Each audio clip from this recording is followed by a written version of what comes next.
आज हम पढ़ेंगे अरस्तू के दास्ता संबंधी विचार। अरस्तू के दास्ता संबंधी विचारों में सबसे पहले पढ़ेंगे कि अरस्तू के अनुसार दास का अर्थ क्या होता है, दास किसको कहते हैं। उसके बाद में अरस्तू ने दास प्रथा के समर्थन में कौन कौन से तर्क दिए हैं। उसके बाद में दास संबंधी क्या क्या व्यवस्थाएं होनी चाहिए, और सबसे लास्ट में देखेंगे अरस्तू के इन विचारों की आलोचना। तो सबसे पहले देखते हैं कि दास का अर्थ क्या होता है।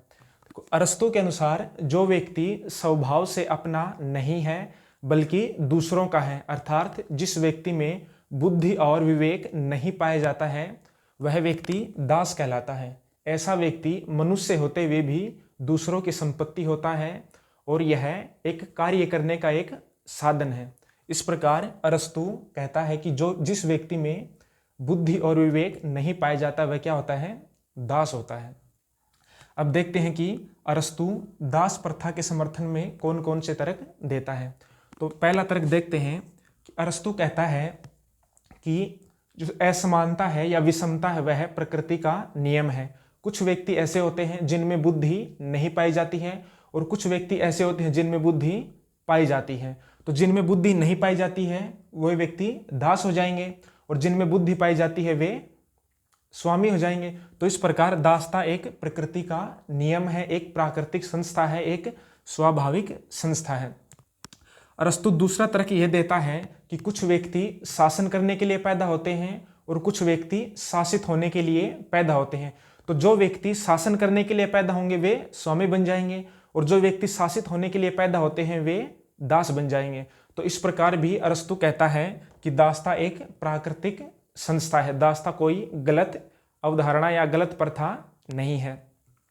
अरस्तु तीसरा तर्क यह देता है कि दास प्रथा से दासों की भी भलाई होती है, क्योंकि दास में विवेक नहीं पाया जाता है। दास विवेक शून्य प्राणी होता है, उसको नहीं पता कि किस काम में उसका भला है और किस काम में उसकी बुराई है। तो इस प्रकार दास स्वामी के पास रह करके अपना भला कर सकता है, क्योंकि स्वामी में विवेक पाया जाता है और स्वामी जानता है कि दास की भलाई किस चीज में है, कौन सा काम करने से दास की भलाई होगी। तो इस प्रकार दासता से दास का भी विकास हो जाता है।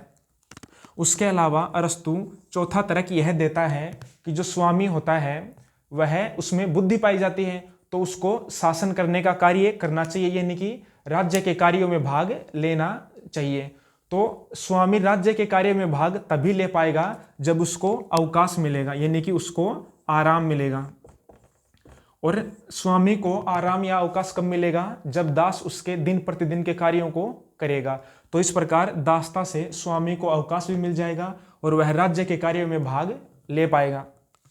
अरस्तु दासता के पक्ष में पांचवा तर्क यह देता है कि जो स्वामी होता है वह आत्मा की तरह होता है और जो दास होता है वह शरीर की तरह होता है। तो यह स्वाभाविक सी बात है कि आत्मा शरीर पर शासन करती है, तो इस प्रकार स्वामी को भी अपने दास पर शासन करना चाहिए, इसमें कुछ भी गलत नहीं है।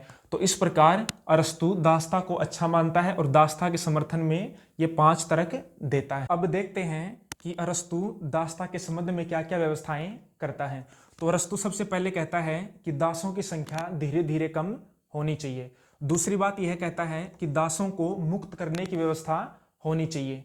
तीसरा यह कहता है कि दासता का आधार प्राकृतिक होना चाहिए, न कि कानूनी, अर्थात उसी व्यक्ति को दास बनाया जाना चाहिए जिसमें विवेक की कमी हो। चौथा यह कहता है कि युद्ध में हारे हुए व्यक्तियों को दास नहीं बनाना चाहिए। पांचवा कहता है कि यदि दास की संतान गुणवान हो तो उसे दास नहीं बनाना चाहिए। छठा यह कहता है कि जो यूनानी लोग होते हैं वे दास नहीं हो सकते, यानी कि यूनान के लोग विवेकशील होते हैं, उनमें बुद्धि पाई जाती है, इसलिए यूनानी लोगों को दास नहीं बनाया जा सकता।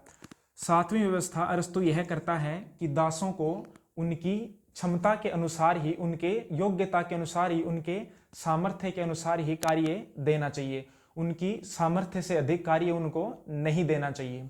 तो इस प्रकार अरस्तु दासता के संबंध में ये 7 व्यवस्थाएं करता है। देखते हैं अरस्तु के दासता संबंधी विचारों की आलोचना। तो सबसे पहली आलोचना है कि यह व्यवहारिक नहीं है, यह व्यवहारिक नहीं। देखो अरस्तु कहता है कि जिस व्यक्ति में विवेक नहीं हो उसको दास बनना चाहिए और जिसमें विवेक हो उसको स्वामी बनना चाहिए। लेकिन यह पता लगाने में मुश्किल आएगी कि अर्थात यह पता लगाना संभव नहीं है कि किस व्यक्ति में विवेक है और किस व्यक्ति में विवेक नहीं है। अर्थात किसी व्यक्ति को देख करके उसमें यह पता ना लगाना मुश्किल है कि इसमें विवेक है अथवा नहीं है। उसके अलावा यह व्यवहारिक इसलिए भी नहीं है क्योंकि प्रत्येक व्यक्ति में किसी न किसी प्रकार का विवेक अवश्य पाया जाता है और प्रत्येक व्यक्ति में किसी न किसी प्रकार के विवेक की कमी अवश्य पाई जाती है। इसका मतलब ये हुआ कि विश्व का प्रत्येक व्यक्ति किसी न किसी का स्वामी होगा और किसी न किसी का दास होगा। तो इस प्रकार जो अरस्तु के दासता संबंधी विचार हैं वो व्यवहारिक नहीं है। दूसरा यह है कि यह विचार लोकतांत्रिक भी नहीं है।